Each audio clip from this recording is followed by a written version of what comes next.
이제 그 증권에서 보시게 되면 우리가 MPTS 하고요, MBB, 그 다음에 MPTB, 그 다음에 CMO. 일단 얘네 둘이 중심인데요. 얘네가 구분하는 기준은 이 주택 저당 채권 있죠. 소유권하고 원리금 수취권 있죠. 예, 이거 누가 가지고 있느냐에 따른 구분이에요. 그리고 원리금 수취권을 갖고 있는 애가 무슨 위험도? 예, 조기 상환 위험도 같이 부담하죠. 그래서 이거는 전부 다 누가? 요 끝에가 S로 돼 있잖아요. 예, 그럼 전부 2로 간다고 생각하면 되고, 얘가 전부 B로 돼 있죠. 그러면 전부 다 발행자가. 얘네가 혼합형인데 소유권을 발행자가 갖고 있다는 점이 공통이고, 원리금 수취권을 투자자에게 부여한다는 거. 그래서 이것도 역시 이렇게. 다만 여기서 CMO만 다계층이라고 그랬어요. 얘만 여러 개 계층으로 되어 있어서 원금과 이자가 지급되는 게 순서가 다 틀리다라고 얘기한 경우예요. 그죠? 예. 요 중에서 우리가 콜 방어 있죠? 만기가 보장이 되는 건 얘 하나. MBB 하나. 그 다음에 CMO 있죠? 얘는 부분적 콜 방어. 예. 그래서 이제 그거까지는 시험에 인용이 된 거예요. 그래서 이제 거기 37번을 보시면 1번에 보면은 이 MBB 있죠? MBB의 투자자는 이 최초의 주택저당 채권에 대한 소유권을 갖지 않는다 그랬으니까 맞는 편이죠. 37번에 보시면. 그 다음에 3번에 MPTS 있죠? 관련 위험이 누구에게? 투자자에게로. 그 다음에 5번에 가면 CMO의 발행자는 주택저당 채권에 대한 소유권을 갖겠죠. 무슨 말인지 아시겠나요? 이거 그대로잖아요. 이거. CMO에서는 이 소유권 누가? 발행자가. 그러니까 여기서 소유권을 투자자가 갖고 있는 건 MPTS 하나밖에 없어요. 나머지는 전부 누가? 발행자가 갖게 된다라고 구별하시면 되겠고요. 네. 예, 그 다음에 2번 지문에 보면 한국주택금융공사는 보유하고 있는 주택저당 채권을 기초로 주택저당증권을 발행하고 있다고 그러죠. 예, 이게 주택금융공사는요, 주택저당 채권이 있죠. 얘를 기초로 이걸 발행하고 있고요.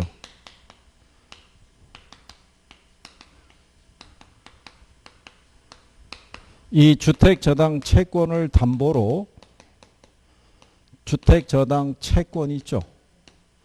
담보부 채권을 발행하고 있어요. 요게 MBB예요. 근데 시험에서는 요거까지만 나와요. 왜 그러냐면 법에 의해서는 얘도 발행할 수 있는데 실제로 발행하는 건 얘밖에 없어요. 이 MBS라고 돼 있는데 이게 실상 구조가 이거예요. 예, CMO의 구조로만 반영이 되고 있어요. 이게. 그래서 요렇게는 시험 지문상에서 2번 쓴 거예요. 2번. 예. 맞다 이렇게 생각하시면 되겠고. 그 다음에 영모기준은 아시죠? 영모기준의 형태가 뭐냐면 주택연금이에요. 영모기준은. 이게 한국은행에서 채권 형태로 발행이 된다니까 틀렸겠죠. 주택연금을 관리하고 있는 데가 어디겠어요? 주택금융공사예요. 그죠? 예. 주택금융공사에서 지급보증을 통해서 운영이 되고 있다고 보시면 되겠고, 우리가 주택연금의 가입 연령이 낮춰졌죠. 55세. 예, 그래서 그거 구별할 수 있으면 되겠고요. 그래서 옆에는 38번 있죠. 예, 다계층 저당 채권의 특성에 대한 설명이다. 가장 거리가 먼 걸 물어봤죠. 예, 1번에 보면 일반적으로 CMO의 조기 상환 위험은 증권 발행자가 부담한다니까 틀린 거죠. 누가 부담해요? 조기 상환, 투자자. 그래서 이체증권과 저당담보부 채권의 2가지 성질을 다 가지고 있죠. 그래서 이제 트렌치별로 적용되는 이자율이 서로 다르다는 얘기죠. 그리고 장기 투자자들이 원하는 뭐를? 콜 방어를 실현할 수 있다라고 이 말씀을 드린 경우죠. 그래서 우리나라에서 발행이 된 게 대부분 이거예요. 예, 그래서 CMO 구조라고 보시면 되겠고요. 뒷장에 넘어가셔서 40번을 보시게 되면 1번의 지분 투자 방식에는 조인트 벤처하고 리츠 등이 있죠. 그 다음에 2번에 가면 주택저당 담보부 채권이 있죠. 조기 상환의 위험 부담을 누가? 그렇죠. 발행자가 부담하는 경우죠. 그렇죠. 예. 그래서 이제 그런 내용을 우리가 구별할 수 있고요. 그 다음에 3번에 보면 유동화 자산이 있죠. 자산 유동화의 대상이 되는 자산으로 채권, 부동산, 기타 재산권이 있죠. 다양해요. 다양한데 여기에 있는 MBB 있죠. MBS 있죠. 얘는 뭐 하나만 주택저당 채권 하나만 유동할 수 있다는 거예요. 그죠? 근데 ABS 있죠. 얘가 좀 더 포괄적이에요. 얘는 거기 유동화 관련 자산이 있죠. 미래 현금 흐름이 보장이 되면 다 유동할 수 있고 여기는 뭐 하나만 유동할 수 있다. 이거 하나만 유동할 수 있어요. 여기는 보유 자산이 있죠. 여기 A라고 해놨잖아요. A가 어셋이라고요. 어셋 백 시큐리티니까 자산 담보부 증권이에요. 그죠? 예. 그러니까 보유 자산에서 미래 현금 흐름이 보장이 되는 자산에 있으면 다 유동할 수 있고 얘는 뭐 하나만 유동할 수 있다. 주택 저당 채권 하나만 유동할 수 있어요. 그러니까 얘가 좀 더 포괄적인 거예요. 얘는 제한적이고. 그 다음에 41번에 보시게 되면요. 저당담보증권에 관한 설명으로 틀린 걸 물어봤을 때 거기 보시면은 3번에 CMO 나오죠. 예, 일정한 가공을 통해서 위험 수익 구조가 다양한 트렌치 증권을 발행하겠죠. 근데 이번에 가면 MBB의 투자자 있죠. 최초의 주택저당 채권에 대한 소유권을 갖는다니까 틀렸죠. MBB는 모든 걸 누가? 예, 발행자가. 예. 그런 내용이죠. 그리고 옆에 42번을 가보시면요. CMO는 트렌치별로 적용되는 이자율과 만기가 다른 게 일반적이죠. MBB는 채권형 증권으로 발행자는 뭐를 제공해 줘야 돼요? 예, 담보를 제공해 줘야 된다는 거. 투자자를 보호하기 위해서. 그리고 MPTS는 조기 상환 위험을 누가? 투자자가 부담하겠죠. 근데 4번에 보면 고정금리 대출을 실행한 대출 기간은 금리 상승 시 차입자의 조기 상환으로 인한 위험이 커진다라고 그랬으니까 틀렸죠. 우리가 고정금리를 빌렸을 때요. 시장에 보게 되면 시장 이자율이 있고 뭐가 있을 때요. 약정 이 상태에서는 조기 상환이 안 이루어지죠. 예. 그래서 그러니까 이제 요즘 또 패턴 중에 하나가 뭐냐면 증권만 따로 내고 금융 따로 내고 하는 게 아니라 섞어줘요. 두 개를. 지문이. 근데 증권이 요때 들어올 때는 간단하게 줘요. 어려운 걸로 지문을 주지 않고요. 조기 상환 위험 부담 아니면 투자자가 뭐 소유권 누가 갖느냐 이런 식의 형태이기 때문에 구별은 간단하게 하실 수 있을 거라고 봐요. 그리고 5번에 가면 2차 저당시장은 1차 저당시장에 자금을 공급해 주는 역할을 하죠. 그거는 이제 여러분들이 우리가 1차 시장이 있죠. 1차 시장은 자금 수요자 있죠. 자금 수요자하고 누구 사이에? 금융기관 사이에 거래가 이루어지는 시장으로서 여기서는 주택담보대출이 있죠. 또는 주택자금대출이 있죠. 예, 이게 일어나는 시장이에요. 그러니까 내가 보유하고 있는 주택을 담보로도 자금을 조달할 수 있고요. 또는 주택을 구입하기 위한 자금을 대출이 이루어지는 시장이 몇 차? 그게 1차예요. 1차. 그러면 2차 시장은요. 2차 대출 기간이 있죠. 얘하고 누구 사이에? 투자자 사이에 거래가 이루어지는 거예요. 이 증권의 거래가. 그러면 2차 대출 기간은 증권을 투자자에게 팔아서 조달한 자금이 있죠. 그거를 1차 시장에다가 공급해 주는 역할을 하는 거예요. 그래서 주택자금 공급 시장이 몇 차? 2차죠.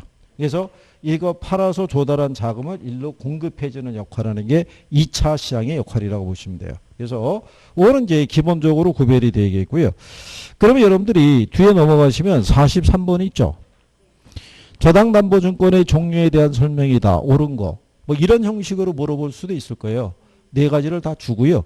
거기 보면 1번의 MBB하고 MPTS의 공통점은 보유자산을 매각하는 형식으로 증권을 발행한다는 게 틀린 거예요. 보유자산을 투자자에게 지분의 형태를 빌려서 매각하는 형태로 발행하는 건 MPTS. MBB는 보유자산을 담보로 돈을 빌려오는 개념이라고 그랬어요. 그 다음에 CMO하고 MBB의 공통점이 계층 구조가 다양하다고 그랬죠. 계층 구조가 다양한 건 CMO 하나밖에 없어요. 그렇죠? 그 다음에 CMO는 계층별로 적용되는 이자율이 다 틀리죠. 고정이자율만 운영이 된다는 생각이 틀렸겠죠. 그 다음에 MBB하고 MPT의 성격이 혼합된 것은 여기는 MPTB하고 CMO가 혼합형이고 MPTS는 지분형이잖아요. 그죠? 예. 그래서 우리가 여기 구별할 때 MPTS는 이게 지분형이고요. 얘가 MBB가 채권형이고요. 그죠? 지분형, 그 다음에 채권형. 얘네 둘은 혼합형. 그죠? 예, 요런 형식이니까요. 예, 그래서 답이 MBB하고 MPTB하고 CMO의 공통점이 있죠. 예, 저당권의 소유권을 누가 갖고 있어요? 발행자. 여기 해놨잖아요. 이렇게. 그러니까 이렇게 해도 간단하게 묶어서 물어볼 수도 있다는 거예요. 근데 답은 아마 확실하게 간단하게 줄 거라고 봐요. 그 다음에 44번에 보시면 주택금융공사의 주택연금제도 물어봤죠. 거기 2번에 보면 부부 중 한 명이 만 55세 이상이고요. 부부 중 한 명이 대한민국 국민이 된다는 얘기죠. 예. 그래서 이게 이번에 바뀐 거죠. 예. 그리고 1번에 가면 연금 가입자는 주택연금의 전액 또는 일부 정산 시 중도 상환 수수료를 부담해야 된다는 게 틀린 거죠. 예, 보금자리로는 이 뭐를 받아요? 중도 상환 수수료 받아요. 예, 받는데 그리고 나중에 우리가 아마 이번에 동영 모의고사 뭐 이렇게 보게 되면은요. 거기에 모두 들어가 있냐면 그 보금자리론 있죠. 예, 걔 말고 적격 대출도 있고 디딤돌 대출도 있어요. 근데 시장에서는 적격 대출하고 디딤돌 대출을 더 많이 받아가요. 걔네가 이 대출 심사 조건이 걔네가 조금 더 완화되어 있는 거예요. 그러니까 사람의 선호도는 거기가 더 커요. 거기에 최소한 신청 대상이 있죠. 누가 신청할 수 있는지. 예를 들어서 보금자리론 아시죠? 보금자리는 누가 신청할 수 있어요? 응?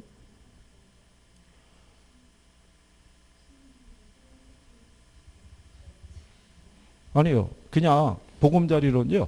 우리나라 민법상 성년이면 다 신청할 수 있어요. 예. 그리고 재외동포 있죠? 재외동포도 신청할 수 있어요. 그러니까 그런 게 낯설죠. 예, 우리는 그러니까 어디에만 집착하고 있을 때, 주택연금에만 집착하고 있을 때 갑자기 일반형 보금자료를 하나 훅 들어오면은 그러면 우리 또 당황하는 거예요. 그러니까 그런 것도 한 번 정도는 접해보면은 조금 예, 여유가 있어지는 거예요. 그죠? 그래서 나중에 여러분들이 9월 달에 있잖아요. 다음 달에는 동영을 해요. 모의고사 4회분을. 하고 10월이 되면 예, 저희가 이제 그 테마 정리를 해드려요. 단원별 압축을 해서. 그래서 한 테마 정리를 한번 하고요. 그 다음에 뭐를 하냐면 백선 있죠. 저희가 문제 추린 거. 그거 하고 다시 또 테마를 해요. 그러니까 이거 배워서 문제 풀면은 좀 풀리겠죠. 예, 그러고 난 다음에 이제 요거 마지막으로 이제 뒷부분 정리해갖고 그리고 이제 종강하는 거예요. 끝나고. 예. 그러니까 거의 다 온 거죠. 9월에는 뭐 보면서요? 동영을 보면서. 동영이 4회차예요. 그렇죠? 예. 그러니까 여기서 4번 돌리고 여기서 마지막으로 총정리로 또 한 번 돌아가는 거예요. 이게. 그 웬만하면 익숙해진다고요. 그죠? 예. 우리가 100점을 목표로 하는 건 아니지만 시험에 합격하기 위해서 필요한 점수 정도는 우리가 따낼 수 있다고요. 그죠? 예. 이게 이 시험의 특징이 뭐냐면 누가 꾸준히 하느냐는 거예요. 자, 스타트는 다 비슷하게 시작했잖아요. 근데 누가 끝까지 남아서 이거를 공부를 하고 정리하느냐에 따라서 틀려지는 거예요. 이거는 꾸준함이 이기는 거예요. 예, 이게 학창시절에 실력이 어떻다, 뭐 성적이 이거 중요한 게 아니고요. 최종 학력이 어떻다 이런 거 중요한 게 아니고 영어를 잘한다 못한다가 중요한 게 아니고요. 그냥 누가 꾸준히 열심히 하느냐. 그거예요.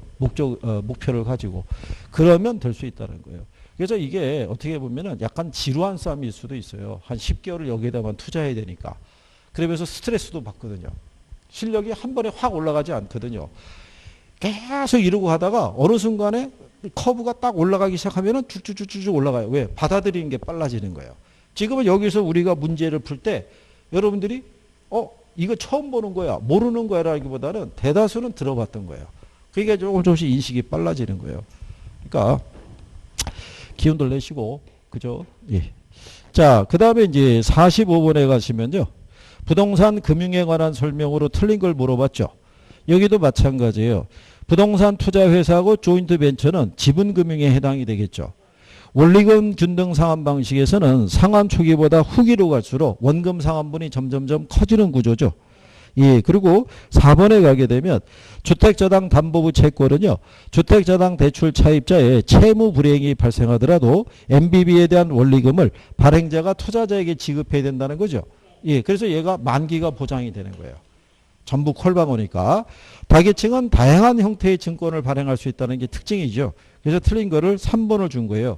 주택담보노후연금은 연금 개시 시점의 소유권이 연금 지급기간으로 이전이 된다는 게 틀린 거죠.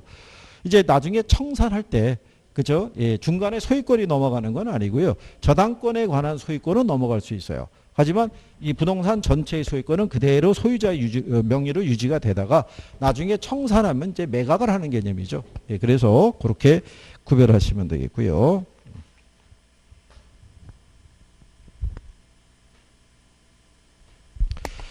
자, 그래서 이제 그렇게 정리하시면 되겠고요. 그 다음에 이제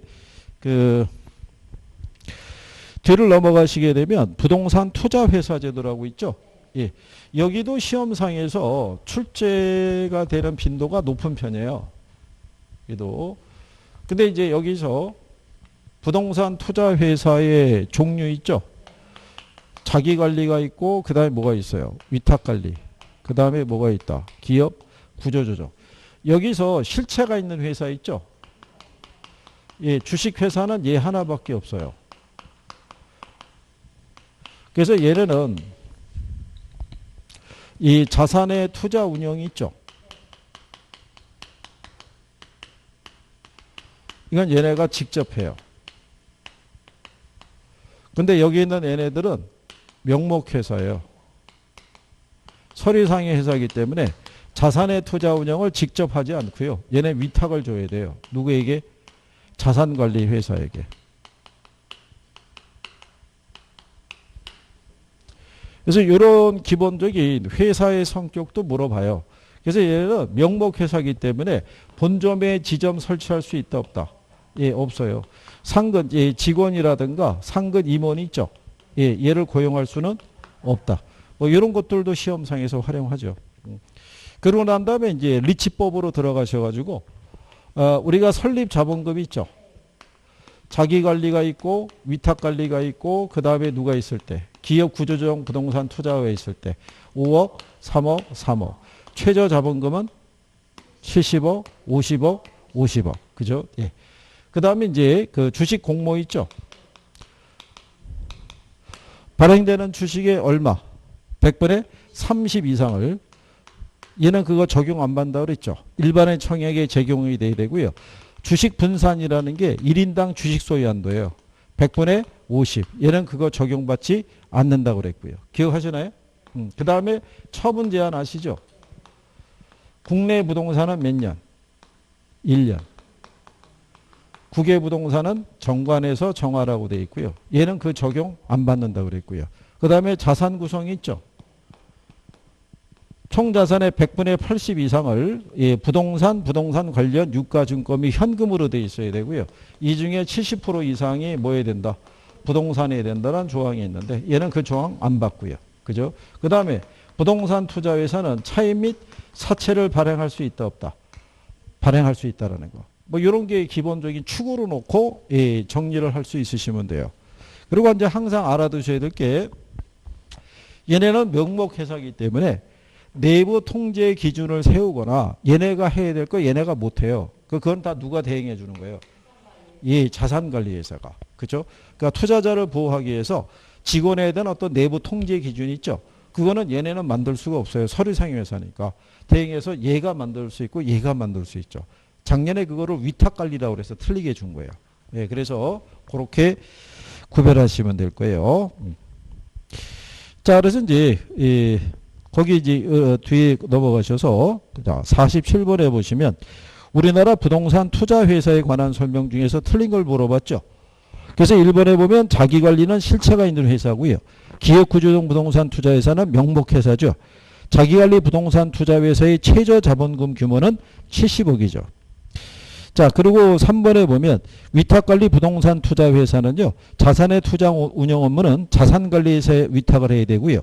주식 발행 업무 및 일반적인 사무 있죠. 요거는 대통령령으로 정하는 요건을 갖춘 기관에다가 위탁을 해줘야 된다라고 얘기를 해요. 근데 5번에 가게 되면 기업구조조정 부동산 투자회사의 경우 주주 1인과 그 특별 관계자 있죠. 발행 주식 총수의 30%를 초과해서 소유하지 못한다는 게 틀렸죠. 기업구조조정은 그 적용을 안 받죠. 예, 특례 사항이니까. 그래서 그렇게 구별하시면 되겠고요. 자, 그랬을 때 그 48번에 보시게 되면요. 3번에 보면 부동산 투자 회사에 투자할 때 투자 원금의 손실이 발생할 수 있어요, 없어요? 발생할 수 있는 거예요. 예, 이게 뭐 100% 보장해 주는 건 없어요. 그렇지 않겠어요? 예. 그 다음에 4번에 보면 부동산 투자자 중에서 유동성을 선호하는 사람이 있죠. 부동산의 직접 투자보다는 증권거래소에 상장돼 있는 부동산 투자회사에 대한 투자를 선호하겠죠. 예, 시장에다 내다 팔면 주식을 그게 훨씬 현금화하는 게 빠르다는 얘기죠. 근데 5번에 가면 투자 자문회사 있죠. 부동산 투자회사의 부동산을 개발관리 처분하는 업무를 담당한다고 그러잖아요. 예, 이건 말 그대로 부동산 개발 사업에 대한 자문 및 평가만 해주는 거예요. 투자 자문회사는 얘네가 직접 개발 사업을 운영하거나 그러지는 않는 거예요. 그 역할하는 건 자산관리회사에서 하는 경우지. 그래서 그거는 기본적으로 예, 구별할 수 있으시면 된다. 이런 얘기죠.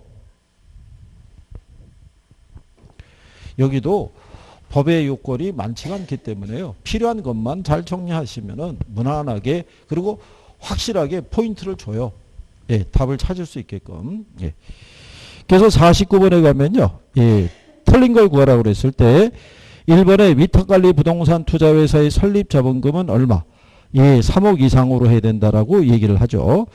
그 다음에 이제 3번을 보게 되면 영업인가를 받거나 등록을 한 날부터 6개월이 지난 자기관리 부동산 투자회사의 자본금 있죠. 예, 이게 10억 원 이상이 돼야 된다니까 틀린 거죠. 이때는 70억이죠. 최저 자본금 있죠. 예, 그래서 그게 틀린 내용이 되겠고요. 그 다음에 이제 4번에 보면요. 부동산 투자회사는 영업인가를 받거나 등록을 하고요. 최저 자본금 이상을 갖추기 전에는 현물 출자를 받는 방식으로 신주를 발행할 수는 없다라고 얘기를 해요. 근데 나중에 이제 여러분들이 우리가 현물 출자할 수 있는 재산이 있죠. 예, 현물 출자할 수 있는 게 뭐가 있냐면 대토보상권 아시죠? 예, 그것도 현물 출자가 돼요. 그래서 이제 그게 이번에 조금 이슈가 되는 게 뭐냐면 왜 3기 신도시 있죠? 예, 3기 신도시에 보상금을 지급할 때 그걸 대토보상권으로 지급하겠다는 거예요. 예, 그러니까 전액을 현금으로 주지 않고 예, 그걸로. 그래서 그 대토보상권으로 현물 출자를 하는 부동산 투자회사가 설립이 되는 거예요. 그래서 그 토지를 개발해서 수익을 낸 다음에 그 수익을 다시 누구에게 그 토지 보상받았던 토지 소유자들에게 배당을 해주는 케이스죠. 그게 이제 그렇게 할 수밖에 없는 이유가 뭐냐면 풀리는 돈이 너무 많다는 거예요. 한 40에서 50조 정도 된대요. 보상금이. 그러면 그 돈이 만약에 풀리면 그 돈이 결국 어디로 돌아오겠냐 이거예요. 다시 거꾸로 부동산으로 유입이 되면 예, 그런 문제가 좀 되거든요. 그리고 제 알기로 아마 그렇게 보상을 받은 돈으로 그 인근에 무슨 토지를 매입하게 되면 세제상이나 이런 혜택도 좀 있는 걸로 알고 있어요. 그러니까 이제 그런 부분 때문에 그래서 그 돈 가지고 다시 또 왜냐하면 그분들이 뭐에 대한 보상 받았냐면 부동산에 대한 보상을 받은 거잖아요. 그러면 결국은 뭐가 제일이라고 생각하냐면 결국 또 부동산에 묻어놓는 게 제일이라고 생각할 거란 말이에요. 그죠? 그래서 이제 그런 부분에 문제가 조금 있을 수 있다는 얘기죠. 그래서 그 정부도 고육지책으로 그렇게 한 거죠. 그게 현금이 너무 많이 풀리잖아요. 그러면은 소위 얘기한 대로 뭐 보상받은 금액이 100억 이상 막 이렇게 예전에 저기 경기도 북부의 한 마을은 마을 주민이 보상을 받았는데 평균 한 100억 정도씩 받았대요. 그러니까 뭐 그 동네에서야 뭐 돈이 뭐 돈이겠어요. 그게 그렇지 않겠어요. 그러니까 그 동네에서는 어떤 이제 그 우리가 철로라고 그러죠.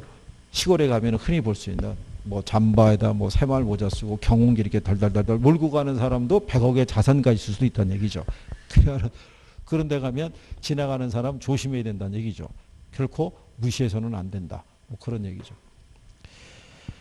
이게 너무 그러다 보니까 근데 막상 해보니까 땅이 없잖아요. 이번에도 공급하려고 생각해 보니까 그러니까는 어쩔 수 없겠죠. 그래서 이게 잘 마무리가 돼야 되는데 토지 소유자들은 벌써 그게 재산권 침해라고 반발하고 있고 막 그런 거죠. 근데 그거는 누구나 봐도 그렇잖아요. 현금 받을래? 대토보상권 받을래? 그러면 다들 현금을 서로 하죠. 그러니까 그거를 하려고 그러면 상세한 설명이 이루어져야 될 거예요. 그 양반들이 납득하기 쉽게끔 이게 이렇게 해서 이렇게 갈 수 있는 거다. 뭐 이런 거 해주고. 그리고 예외적으로 그런 부분에서는 나중에 정부가 최소한 뭐 일정한 부분은 보장을 해준다든가 뭐 이런 게 돼야 그 양반들도 어느 정도는 수익이 나오니까 은행보다는 조금 더 수익이 괜찮고 뭐 이렇게 줘야 수긍을 할 수가 있죠. 왜냐하면 부동산 투자회에서도 원금 손실의 가능성이 있잖아요. 그러니까 그런 부분의 문제다 이런 얘기죠. 자, 그 다음에 이제 뒤에 50번을 보시게 되면요. 자, 5번 지문에 보면 부동산 투자회사는 부동산 투자회사법에서 특별히 정한 경우를 제외하고는 무슨 적용을 받는다는 거예요? 이 상법의 적용을 받도록 돼 있어요. 그리고 4번에 보면 기업구조적 부동산 투자회사는 자산운용 전문 인력을 포함한 임직원을 상근으로 두고 자산의 투자 운영을 직접 수행하는 회사라 그러니까 틀렸겠죠. 직접 할 수 있는 건 뭐밖에 없어요. 자기관리밖에 없는 경우죠. 이런 정도의 난이도로 나오면 바로 맞히겠죠. 네, 근데 이런 정도의 난이도로 나와요. 어렵지 않게 나오는 거예요. 작년에 내부 통제 기준 이런 거 내가지고 그거 어렵다고 처음에 생각했던 사람도 가만히 생각하니까 아니 직원을 고용할 리가 없는 위탁관리 부동산 투자에서 무슨 내부 통제 기준을 만들겠어요. 그러니까 나중에 지나고 가만히 생각했더니 아 이게 간단한 거였구나. 그렇잖아요. 그러니까 처음에 부딪혔을 때만 그래요. 자, 그래서 51번에도 보시면요. 자기관리 부동산 투자회사의 설립 자본금은 5억 원 이상으로 하죠. 근데 3번에 봤더니 위탁관리 부동산 투자회사는 본점에 지점을 설치할 수 있고 직원을 고용하거나 상근 임원을 둘 수 있다 그랬으니까 틀렸다는 얘기죠. 그리고 간평사 공인중개사로서 해당 분야에 5년 이상 종사한 사람은 자기관리 부동산 투자회사의 상근 자산운용 전문 인력이 될 수 있다라고 얘기하는 경우죠. 그래서 여러분들도 거기에 해당이 되시죠. 예, 그래서 그게 2번 여러분 시험에 나왔다라고 보시면 돼요. 예, 그래서 이제 그런 내용을 정리를 한 경우고요. 그 다음에 52번에 보시면 자산 유동화에 관한 법령상 부동산 프로젝트 파이낸싱의 유동화에 관한 설명으로 옳은 것을 물어봤어요. 그죠? 근데 이 자산 유동화에 관한 법령이 있죠. 법령을 기초로는 이게 처음 나온 거예요. 법령에 대한 기초로 해가지고 그죠? 예. 그래서 거기 보시면 1번에 프로젝트 파이낸싱의 유동화는 자산 유동화에 관한 법령에 의해서만 가능하다고 해서 틀린 거예요. 이게 자본시장과 금융투자별한 법률에 의해서도 뭐는 유동화시킬 수 있다. PF는 유동화시킬 수 있다라고 얘기를 해요. 그래서 이제 거기 여러분들이 보시면 맞는 거는 이제 유동화 자산의 양도 방식은 매매 또는 어디에 의한다. 교환에 의한다라고 얘기를 해요. 그 밑에 가게 되면 해설에 13조에 가면 양도의 방식이 있죠. 유동화 자산의 양도는 매매 또는 교환에 의할 것 이런 식으로 명시를 해놨잖아요. 해설상에 동그라미 5번에 가시면은 그렇게 법령에 있는 거를 기초로. 그러니까 이거는 자산 유동화에 관한 법률에 대한 부분이 있잖아요. 여기까지 정리가 되지 않고서는 답을 맞추기가 근데 이건 이렇게 생각하시면 돼요. 우리가 40문제 중에서 계산 문제가 9개 나오면은 남는 게 31잖아요. 이 중에서도 난이도가 있는 애가 한 4개 정도는 나올 수 있어요. 근데 이거 빼더라도 나머지가 27개라고요. 이 정도는 여러분들이 1분 안에 접근해서 풀 수 있는 난이도 정도 돼요. 다만 여기서 뭐를 줄이는 게 중요하냐면 실수와 착각을 줄이는 게 중요한 거예요. 여기서 여러분들이 평균적으로 실수를 3개에서 4개를 해요. 아슬아슬하잖아요. 4개 실수하면 하나 부족한 거예요. 3개 실수하면 딱 60점인 거예요. 그래서 60점에 걸린 사람들이 많아요. 그래서 한 문제가 구제가 되면 수백 명이 추가로 합격한다고요. 한 문제로. 아니 그런 사람들 꼭 나와요. 2차까지 됐는데 1차에서 한 문제가 모자라서 떨어진 사람도 있어요. 그 얼마나 억울하겠어요. 그죠? 그러니까 우리는 그런 데 걸리면은 안 된다는 얘기예요. 그러니까 기운들 내시고요. 그 다음에 뒤로 넘어가시면 53번에 우리나라 부동산 투자회사에 관한 설명으로 옳은 걸 물어봤죠. 예, 1번에 자기관리 부동산 투자회사의 설립 자본금은 얼마? 예, 5억 이상. 그게 답이잖아요. 위탁관리 부동산 투자회사 설립 자본금은 3억이고요. 영업인가 후 6개월 이내에 얼마? 50억이겠죠. 그렇죠? 그 다음에 자기관리 부동산 투자회사만 실체형이죠.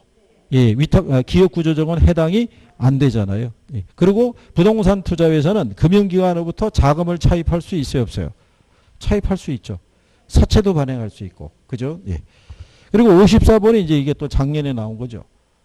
작년에 나왔을 때 자, 위탁관리 부동산 투자회사에 관한 설명으로 틀린 걸 물어봤잖아요. 그죠?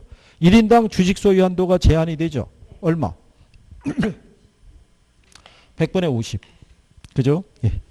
그 다음에 자산의 투자 운영을 자산관리회사에다가 위탁을 해야겠죠. 그렇죠? 그 다음에 주요 주주의 대리인은 미공개 자산운용 정보를 이용해서 부동산을 매매하거나 타인에게 이용하게 할 수가 없죠. 이게 그 주식시장 안에서는 내부 거래 요건을 강화시켰기 때문에 이렇게 할 수는 없다고요. 그 다음에 설립자본금은 얼마? 3억 원. 그러면 남는 게 2번이잖아요. 주주를 보호하기 위해서 직원이 준수해야 될 내부 통제 기준을 제정해야 된다고 그랬잖아요.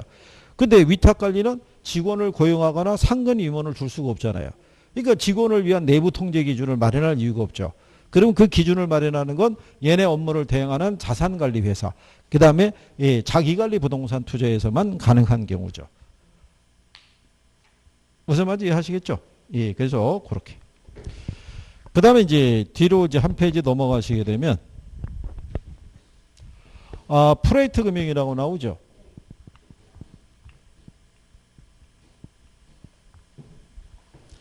우리가 이제 요 프레이트 금융도요, 시험에서 꾸준하게 나오는 거죠. 그래서 우리가 제목을 보면은 요 프로젝트의 기초에서 자금을 융통하는 방법이 프로젝트 파이낸싱. 우리가 PF라고 얘기하는 경우죠. 그래서 프로젝트 사업주가 자기가 따낸 사업권 있죠. 이 사업권을 뭐를 설립해서 별도의 프로젝트 회사를 설립해서 그쪽으로 양도해서 프로젝트 회사에, 그래서 여러분들에게는 프로젝트 사업주가 있고요. 그 다음에 누가 있어요? 프로젝트 회사가 있죠. 그러니까 얘네가, 이 사업주가 자기네가 따낸 어떤 개발 사업권이 있잖아요. 이 사업권을 누구에게 양도하는 거예요? 프로젝트 회사에게 양도하는 경우죠. 그러면 얘네는 별도의 요 프로젝트 있죠. 프로젝트의 기초에서 누구로부터? 투자자로부터 자금을 조달해서 이 프로젝트 사업을 진행하는 케이스죠. 그리고 일단 이쪽으로 소유권을, 개발에 따른 예를 들어서 사업권 있죠. 사업권을 넘겨주고 난 다음서부터는 얘하고는 신용이 분리되는 경우죠. 이걸 다른 말로 절연 효과라고도 얘기를 해요. 무슨 말인지 아시겠죠? 그래서 자금을 조달하는 거는 누구의 명의로?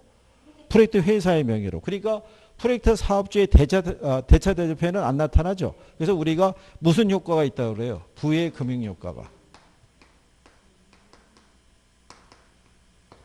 얘 대차 대표는 안 나타나니까. 그 다음에 비소구 혹은 제한적 소구금융이라고 얘기를 했어요.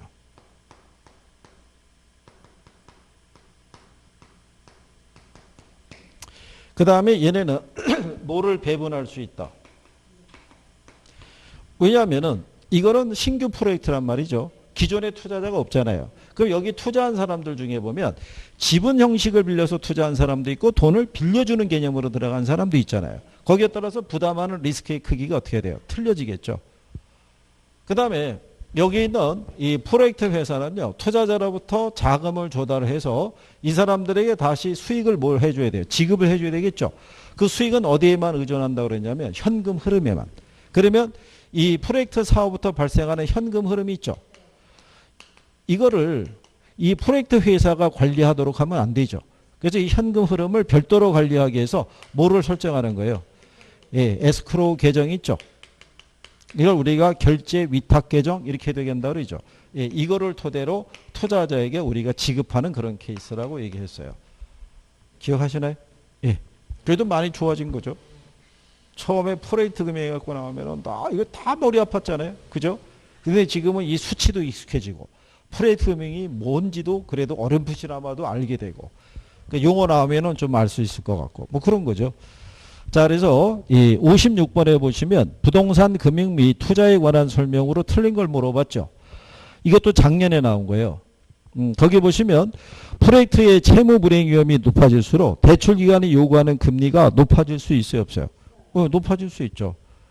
이게 그래서 이 프로젝트 금융을 사용하는 경우는 개발 기간이 장기고요. 막대한 비용이 들어가는, 그러니까 상대적으로 리스크가 큰 사업이에요.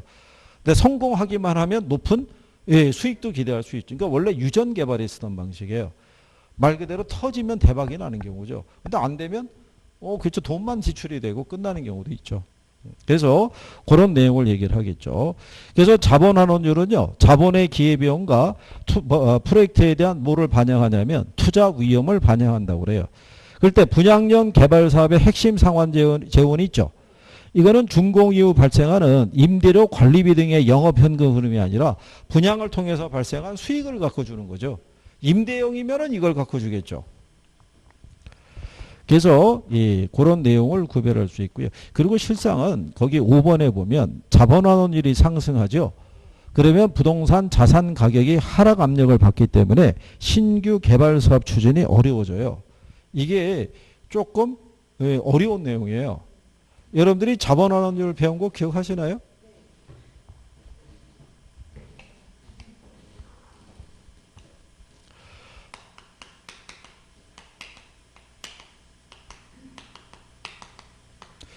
이게 그 부동산 가치 있죠. 가치에 대한 순영업소득이 있죠. 또는 얘를 총투자액이라고도 얘기를 해요. 자, 얘가 10%라고 생각해 보세요. 그러면 만약에 얘가 10억짜리면은 이게 1억이 나와야 된다는 얘기예요. 그죠? 근데 만약에 이 수익이 클 걸 요구하잖아요. 그러면 수익이 만약에 2억까지 요구를 해요. 그러면 10억 대비 얼마? 20%잖아요. 근데 문제는 우리가 수익 방식에 가서 부동산의 가치 구하죠. 가치는 이 순영업소득 있죠. 이거를 이 환원율로 환원한다고요. 그럼 만약에 얘가 1억짜리잖아요. 근데 수익률이 만약에 10% 주면 얘가 10억이에요. 근데 얘를 만약에 1억인데 얘를 20%를 하면 5억밖에 안 돼요. 그러니까 이 부동산의 수익을 더 크게 가져가게 되면 상대적으로 부동산의 가치가 어떻게 돼요? 하락할 가능성이 있는 거예요. 이걸 제가 그때 어떻게 설명해 드렸냐면 예전에 IMF 터졌을 때 있죠. 예, 터졌을 때 우리나라 이제 그 건물주라든가 기업에서 건물을 내놨을 거 아니에요. 내놨을 때 뭐라고 얘기했냐면 10억이라고, 예를 들어서 10억이라고 그런 거예요. 10억. 10억이다. 그러면 이제 그 외국계 투자자들이 있죠. 그래? 알았어. 그러면 10억을 줄게. 대신에 우리가 요구하는 수익률이 10%야. 여기를 맞춰줘야 돼. 이렇게 얘기한 거예요. 그러면 10억이 10%는 얼마겠어요? 10억이 10%면. 아니, 10억에 대한 뭐에서 20% 요구했다고 그러잖아요. 20%. 그러면 2억의 임대 수익이 나와야 되잖아요. 근데 2억을 못 맞춰주죠. 임대 수익이 2억이 안 나오니까. 그렇잖아요. 그러면 얘네 이거 20% 맞춰주려고 그러면 어떻게 해야 돼요? 여기 있는 가치를 어떻게 해야 돼요? 떨어뜨려야 된다고요. 그래야지만 20%의 수익을 맞춰줄 수 있다고요. 이게. 그래서 지금 이게 그런 내용까지 담고 있어서 이게 간단한 내용은 아닌 거예요. 되게 복잡한 내용인데 그냥 지문으로 넣어준 거예요. 지문으로. 뭐 거기까지 생각을 할까? 뭐 이렇게 해가지고 이제 넣어준 거겠죠. 예. 그래서 이제 그런 내용이고요. 예, 그 다음에 그 57번 있죠. 예, 얘도 이제 기출에서 활용이 됐는데요. 자, 프로젝트 금융의 상환 재원은 사업주의 모든 자산을 기반으로 한다는 게 틀린 거죠. 여기 사업주하고는 분리됐다고 그랬잖아요. 이 프로젝트 회사의 모든 자산 있죠. 예, 이걸 기초로 상환 재원을 삼는다는 거고요. 사업주의 재무상태표에 해당 부채가 표시가 안 된다고 그랬죠. 이게 분리된다고 그랬었죠. 예. 그 다음에 해당 프로젝트가 부실화되더라도 대출기간의 채권 회수에는 영향이 없다 그랬으니까 틀린 거죠. 그래서 프로젝트 사업의 자금은 차주가 임의로 관리한다면 틀리죠. 뭐를 통해서? 에스크로 계정을 통해서. 그래서 답을 일정한 요건을 갖춘 프로젝트 회사는요. 법인세 감면을 받을 수 있다 없다? 받을 수 있다라고 얘기하죠. 그런데 이 현금 흐름의 통제 있잖아요. 현금 흐름의 통제는 시험에서 꾸준히 나오는 거예요. 거기 58번 있죠. 거기 보면 1번에 부동산 개발 사업의 현금 흐름을 통제하기 위해서 에스크로 계정을 운영한다고 그러죠. 예, 맞는 내용이잖아요. 그죠? 예. 그리고 거기 2번에 보면 부동산 개발 사업의 자금 지출 우선순위를 정할 때 있죠. 시행사의 개발이익이 공사비보다 먼저 인출되도록 한다라고 그러잖아요. 근데 자금 인출 순위는요. 금융기관의 원리금 상환이 있죠. 그게 1순위예요. 그리고 공사비에 대한 지출이 있죠. 그게 2순위라고 보시면 돼요. 그러니까 여기서 그 시행사의 개발이익이 있잖아요. 예, 이걸 한 3순위 정도 보시면 돼요. 그러니까 먼저 뭐가 다 나가야 돼요. 이자, 비용 다 나가고 난 다음에 회수가 된다고 보시면 돼요. 이해하시겠죠? 예, 그래서 그런 내용이라고 구별하시면 될 거예요. 그 다음에 이제 뒷장을 넘어가시게 되면요. 60번 있죠? 예, 60번에 보시면 이게 지금 다 프레이트 금융에 대해서 쭉 나열이 되어 있는 거예요. 이게. 근데 60번에 보면 외환위기 주택산업의 침체를 극복하기 위해서 공급자 금융에 대한 새로운 방식인 PF 기법이 도입됐다고 그러죠. 이게 여러분들이 보시면요. 리츠 아시죠? 리츠법이 2001년도에 만들어진 거예요. 그러면 이 프레이트 금융도 외환위기 이후에 도입이 된 거예요. 그러니까 우리나라의 금융제도의 시스템은 IMF를 기준으로 해서 IMF 전과 후로 나눠져요. IMF 전에는 이런 기법이 없었어요. 근데 이 기법이 PF 기법이 도입된 때 바로 문제가 나왔었어요. 그때. 리츠도 그때 나왔고. 그래서 1번에 보면 반드시 담보대출을 통해서 대량의 자금을 조달해야 된다 그랬으니까 틀렸다는 얘기죠. 담보대출이 아니란 얘기죠. 그러니까 이거는 사업주의 신용이나 담보랑 관계없는 거예요. 이 프로젝트에서 발생하는 현금 흐름이 있죠. 예, 이거를 기초로 자금을 조달하는 게 기본이라고 보시면 돼요. 그죠? 그래서 거기 보시면 2번에 프로젝트 자체로부터 발생하는 현금 흐름을 근거로 필요 자금을 조달하고요. 사업 시행자의 원리금 상환은 해당 프로젝트에 발생하는 현금 흐름에 의존한다고 돼 있죠. 그래서 뭐가? 에스크로 계정이 필요하다라고 얘기하는 경우에요. 무슨 말인지 이해하시겠죠? 예, 그래서 그렇게 정리하시면 되겠고요. 그 다음에 이제 61번 같은 경우는 문제를 잘 보셔야 돼요. 뭐냐면 금융기관이 있죠. 부동산 개발 사업에 대한 자금을 프레이트 금융 방식으로 대출했죠. 그때 대출자로서 금융기관이 가질 수 있는 장점을 물어봤잖아요. 그죠? 그래서 답이 1번인 거예요. 부의 금융 효과는 여기 투자 들어가는 금융기관에 얻는 게 아니라 여기 있는 이 사업주가 얻는 효과라고요. 얘가 이 프로젝트에 대한 대출 받았죠. 받았더라도 자기의 대차 대표는 기록이 안 되잖아요. 그러니까 채무 수용 능력이 높아지는 거예요. 무슨 얘기냐면 얘가 다른 사업에도 투자할 수 있어요, 없어요? 다른 사업에 투자할 때 얘는 또 시중은행으로부터 돈을 대출받을 수 있을 거 아니에요. 그때는 대출이 가능하죠. 왜냐하면 부채 비율의 변화가 없으니까. 무슨 말인지 이해하시겠나요? 얘가 만약에 여기서 투자자로부터 돈을 빌려왔잖아요. 빌려와서 그 부채 비율이 있죠. 그게 여기에 기록이 되면 얘네 부채 비율이 높아지니까 다른 곳에 투자하기 위해서 돈을 빌려오려고 그럴 때 야, 니네 부채 비율이 너무 높아. 안 돼.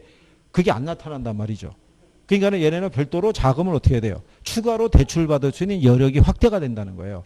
이거는 얘네만의 문제니까. 그 얘기인 거예요. 그거는 대출자가 앉게 되는 장점이 아니란 얘기죠.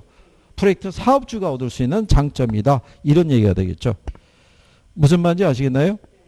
그래서 그렇게 예. 그 다음에 거기 5번 지문을 가게 되면요. 개발 사업자하고 개발 사업의 현금 흐름을 분리시킬 수 있다고 그러죠.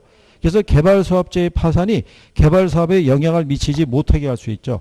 그러니까 얘가 파산하더라도 이 사업은 별도로 수행이 되는 거예요. 별도로 진행이 되니까 그렇게 구별하시면 되겠죠. 그래서 이제 그 내용을 정리한 거고요.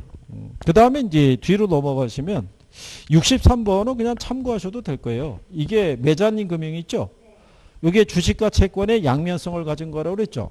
이번에 우리나라의 뭐 항공사가 이거 발행했어요. 발행했는데 잘 운영이 안 되고 있는 경우죠. 현재. 그래서 이제 이거는 그해 시험에 한번 나왔다 이렇게 보시면 되겠고요. 64번에 가게 되면요.